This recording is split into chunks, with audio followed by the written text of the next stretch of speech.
Well, this is Friday morning. I don't want to give the weather forecast. That's Pat's job, but it's quite pleasant here. How are you this morning, Pat? And how's the weather about Donegal? Well, Jude, I think we had our fourth orange weather warning yesterday. Now, Uh-huh. the strange thing is we had a really heavy one, but the strange thing was it lasted all of about 10 minutes and then disappeared. So I don't know if Yeah. it was worth that orange warning. But anyway, Jude, as we have said numerous times in the last couple of weeks, it's really strange. I think we have had 12 days of heavy winds and heavy rain. So there's like very little ice. Well, now we had Right. snow this last couple of days, but it was actually quite mild compared to the snow. It was on the snow only laying really high ground. So Yeah. bottom line, Jude, is we have got a very changed climate. Yeah, we had snow 2 mornings ago, and I thought it was there for the day because it was swirling around. It'd have bursts of it, but it didn't last. It was gone inside a couple of hours. Anyway, so much for the weather. There's more important things to be talked about, and the most obvious one, and it's sort of like Brexit, and it's sort of like the COVID virus. It's simply taken over the news. There is no other news on TV, on radio, on the newspapers, and that's the invasion of the Ukraine by Russian forces. And it's got people very upset because it's, fearful of a war breaking out, and even the notion, people have said a world war. What was your reaction to it, Pat? Are you dismayed? Is it something you're worrying about? Yeah, well, do you know something? I noticed some of my own kids have got pretty exercised about it. And I think young people are taking this one more serious than maybe me and you are, Jude, because this is the first time it's happened in Europe, in a very long time. Well, really since 1945. Don't forget the Balkan Wars, but like that was sort of a sort of tribal thing. But this is territorial. This is a superpower taking over a democratic country. So this is sort of different, and it's a bit frightening. And if Mr. Putin, the rambling speech he made on Monday night, he seems to be saying that he wants to recapture all of the old Soviet territories. So, like, what's next after Ukraine? Do they go up as far as Poland? Where do they stop? So it's, I was listening to Lavrov this morning. Hey, Jude, isn't it diplomacy is the art of lying for your country? Isn't that what they say? There's ambassadors for that, yeah. Something along those lines. Well, I thought it was actually hilarious. He said that basically Putin wanted to liberate Ukraine from oppression and militarism, and they wanted to liberate it from the growing Nazi threat in Ukraine. Now, this is a country where they had an election and 68% voted, for the government that's in. No, it's not a perfect country. Nobody knows saying it, and there have been growing right-wing, thugs. Okay, but hey, Russia, where all I thought it was rather good that Putin, where all his opponents are either A, dead, B, imprisoned, and where journalists who oppose him disappear or get stuck with poison, and so on. So I think it's a wee bit hilarious for Putin to say that he's going to take send on troops to liberate Ukraine, considering the fact last night the people on the streets in Moscow and in various other cities across Russia were actually arrested by police when they were protesting about the war. Well, I tend to go along with most of what you've said.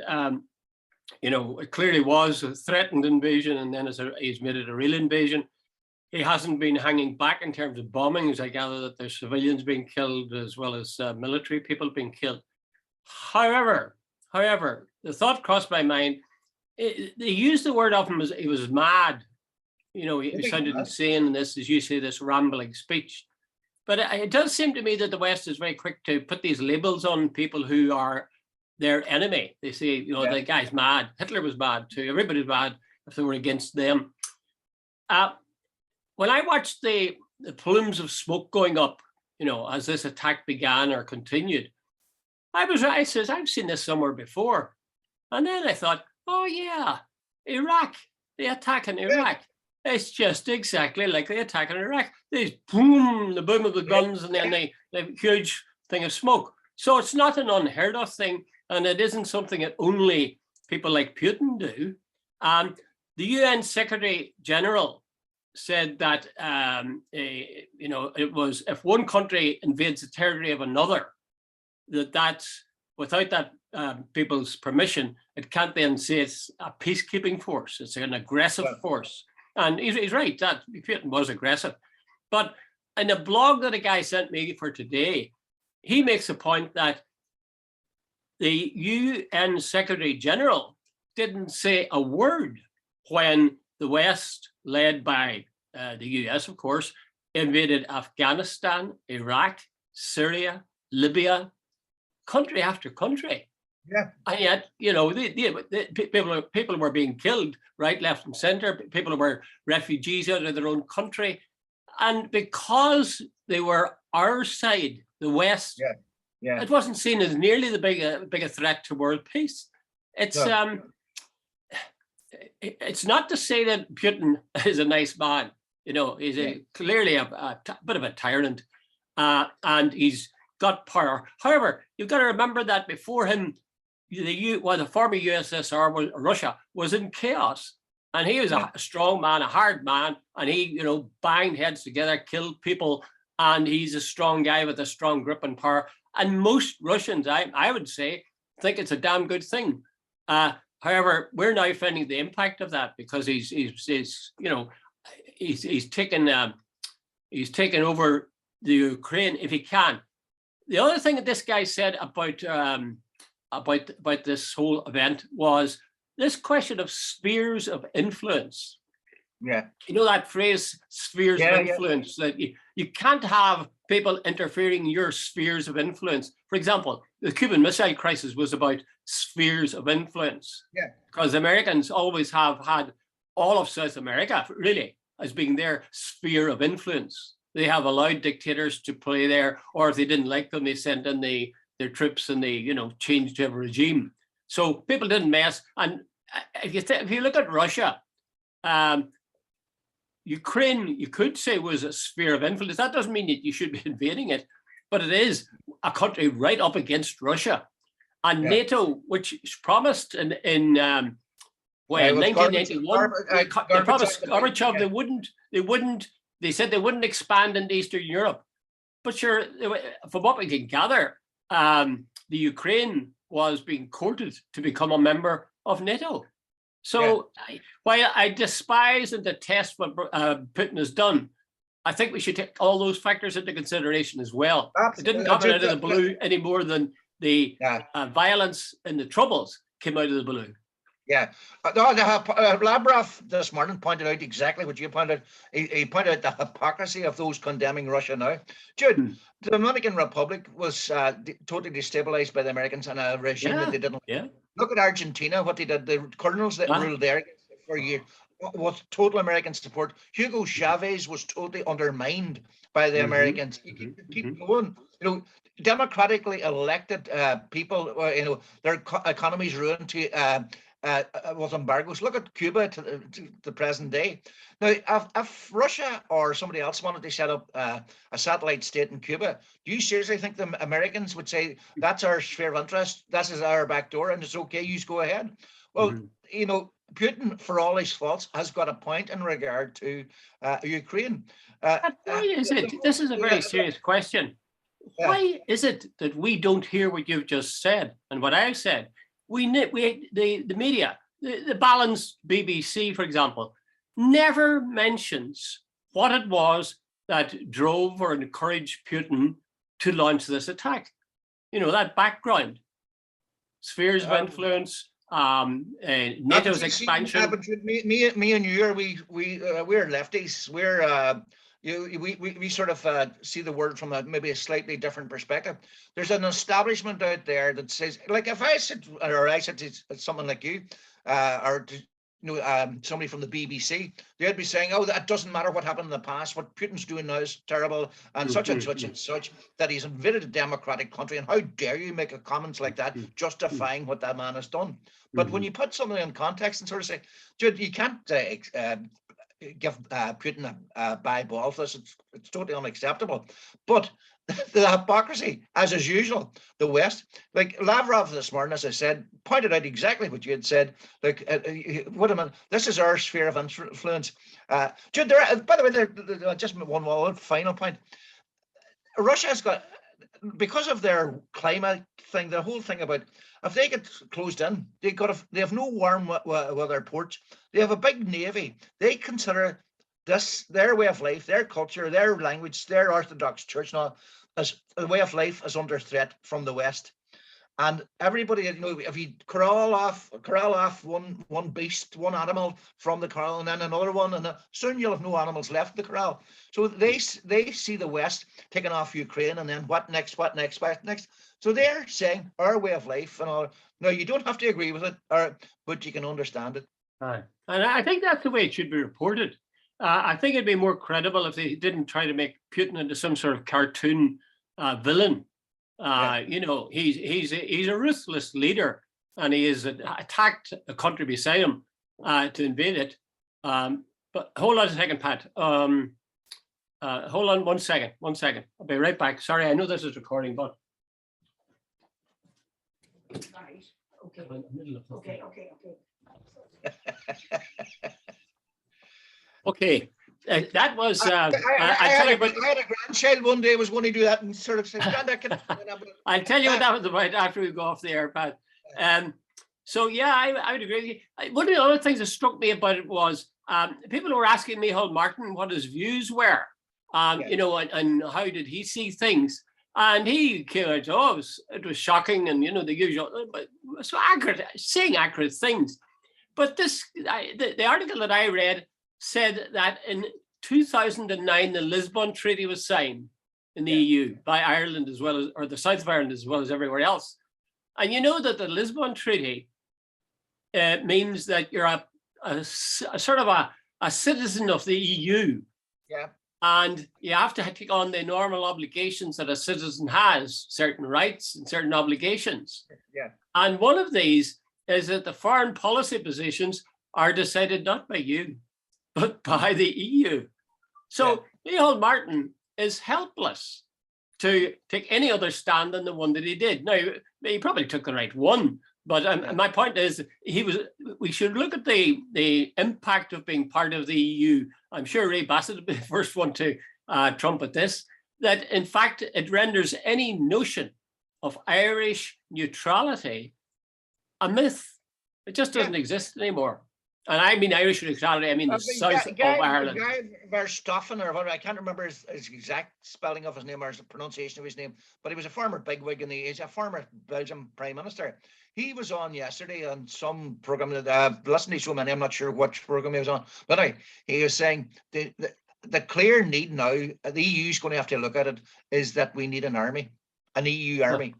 Because he said the Russia expansionism is now a real thing, no longer a sort of threat or a sort of a perceived threat. It's a real threat. But America has something like 600 bases in Europe. Yeah. You talk about spheres of influence. The Russians really do have. In 1991, Gorbachev and Reagan, as far as I remember, signed some sort of accord. I don't know whether it was an international agreement or an agreement between themselves. I'm not sure about that. But the status of it was that they agreed that NATO would not expand eastwards. Since then, there's been a steady, almost a ring around Russia. And the Russians were getting more and more upset about this.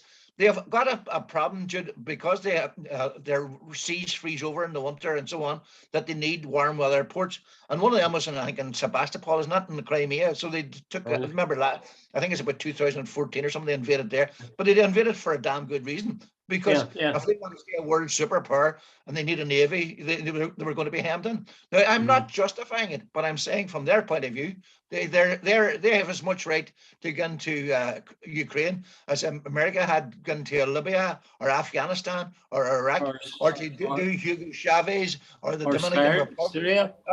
Or Syria. You can keep going. You can keep going. Yeah. It's a sad and sorry tale, and I must say you'd feel anxious because you realise that Russia's got nuclear weapons. I mean, that would be the real nightmare scenario. But I don't think it'll come to that. And the West is very firmly saying they're not going to be engaged But in. Jude, one thing we have to say is after this, and it's probably the least thing they've done, but Russia has been proved one thing: absolutely, totally, and utterly dishonest. They told the world, no, we won't. They told everyone, they had ambassadors in every country saying there was a guy. The guy came to meet the politicians in Dublin. The ambassador laughed away. Us invading in Ukraine, not at all. It's never going to happen, and all of it. So they just lied to their teeth. So even from that point of view, it shows they can't be trusted on the world stage. Oh yeah, well, I mean, all politicians do that. All countries do that. I know, but they told. Usually they lie in private. These people lied. They were duplicitous and full public view. I think we remember that particularly because most of us were hoping he was right, the ambassador, that they weren't going to invade. It looks like they're not going. It's not the least thing to worry about and consider the bombs. Well, let's see. Well, we'll have to act as Pat. You and I will have to act as a sort of a dual skibbering eagle and keep our eye on Russia. Let's let him know. Let Putin know our eye is on him. And both our viewers will be. Right. Let's go on from international affairs to very much national affairs. Now, the people who are involved in it would not say it was national affairs. They would say it was UK affairs.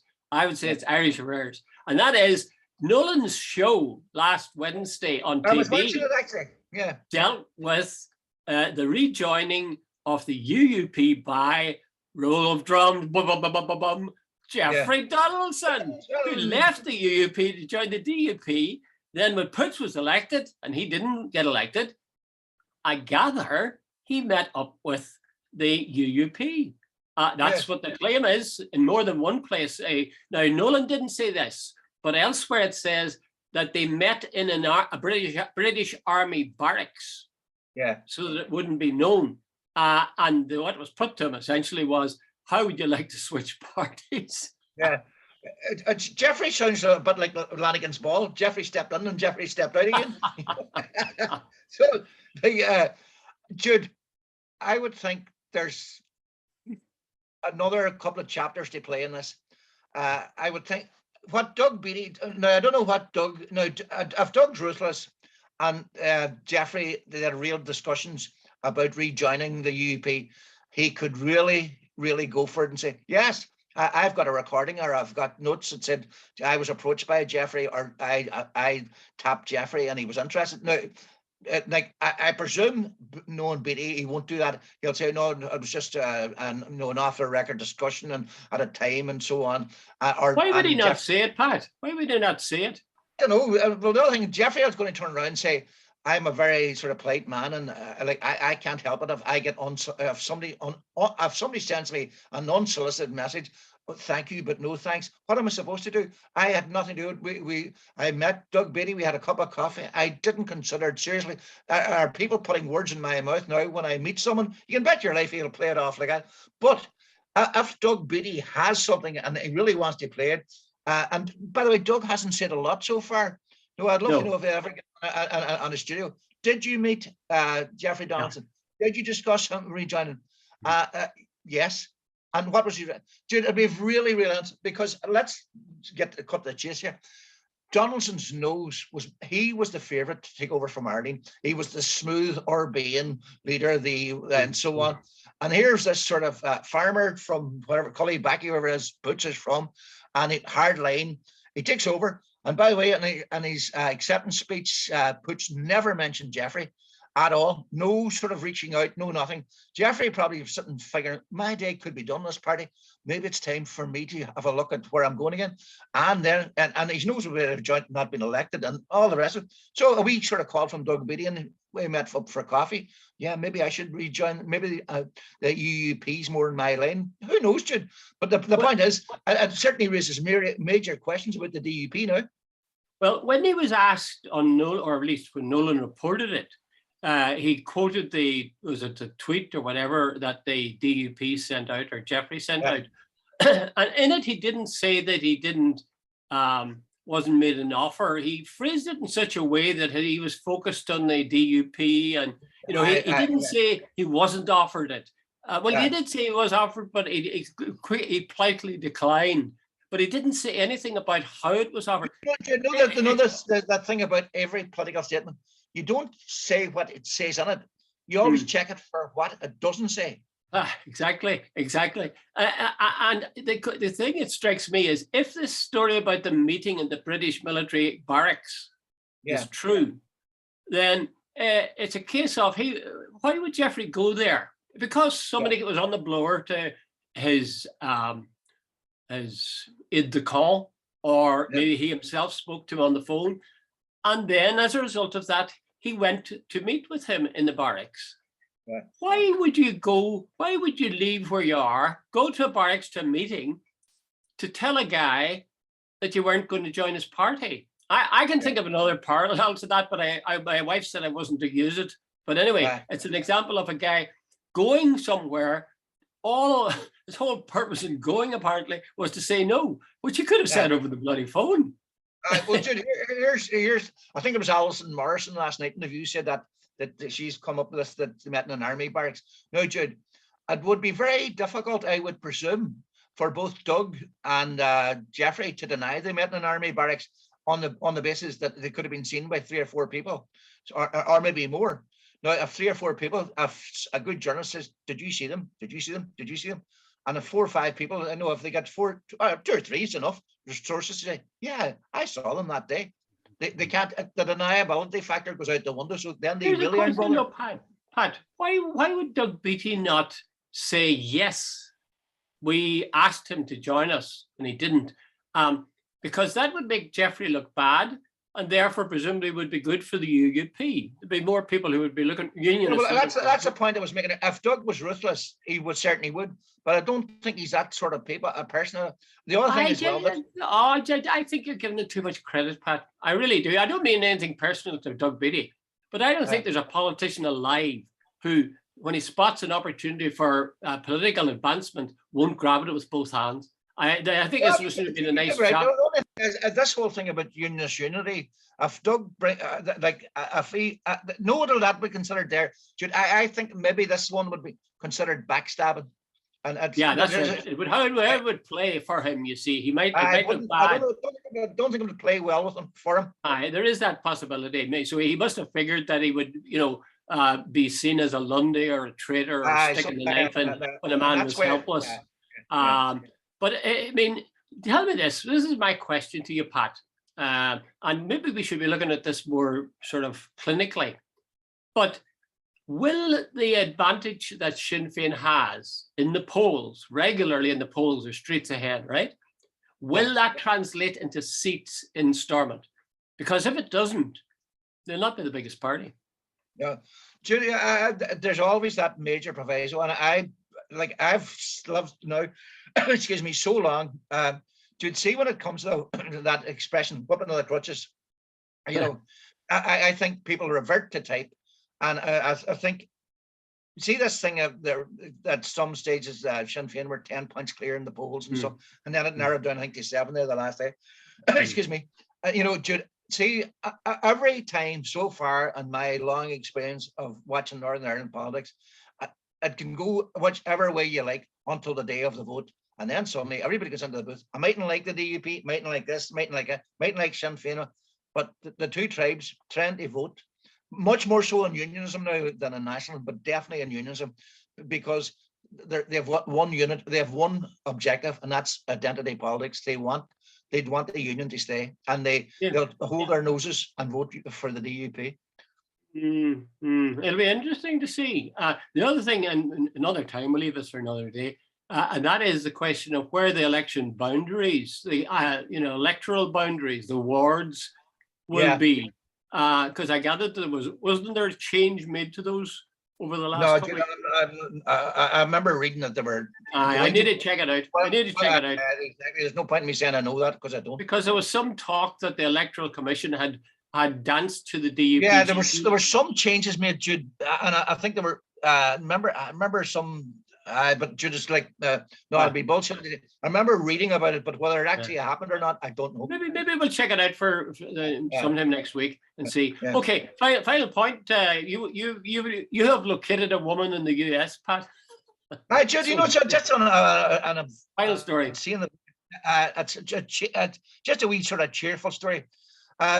There's earlier this week it was confirmed that if they haven't found a cure for HIV, but a woman has been cured of it with stem cell research using umbilical cord blood for some reason.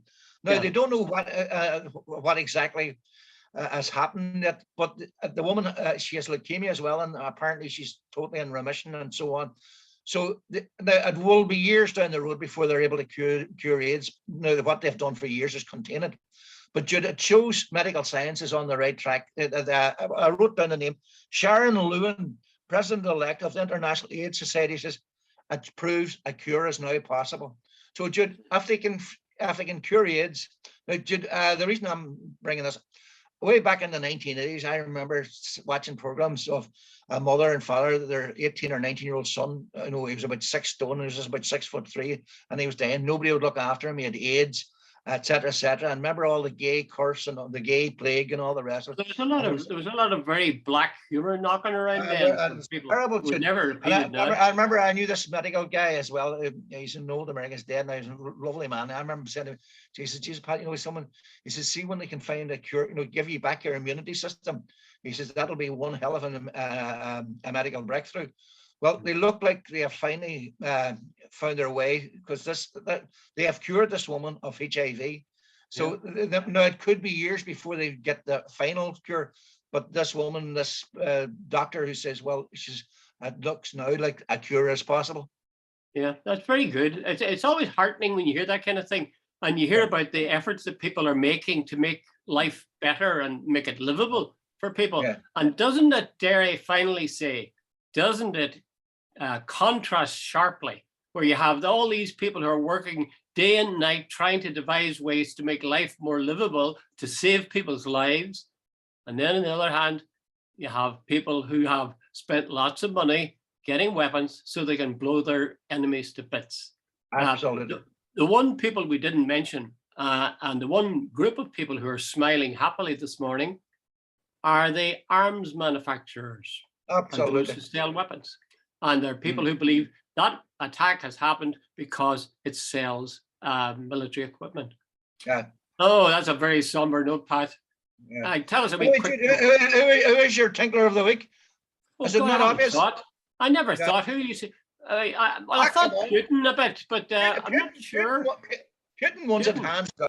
Now, hey, you know something? While we can sort of give him give an explanation for it, where we can understand, even to an extent, Jude, there is absolutely no justification for sending them to an army into a democratically elected country, a democracy, taking it over by force. Because it doesn't suit you. Okay. I'll accept that, but I want to give a runner-up prize, and that is to the many journalists and reporters who never mentioned why Putin has done this. Yeah. In other words, we got half the story, or maybe 3/4 of the story, but there's a vital bit of it missing. Okay, Pat. Oh, that's it. Enjoy your weekend. And don't worry, you're all right. It'll be a long time before he gets to Bert.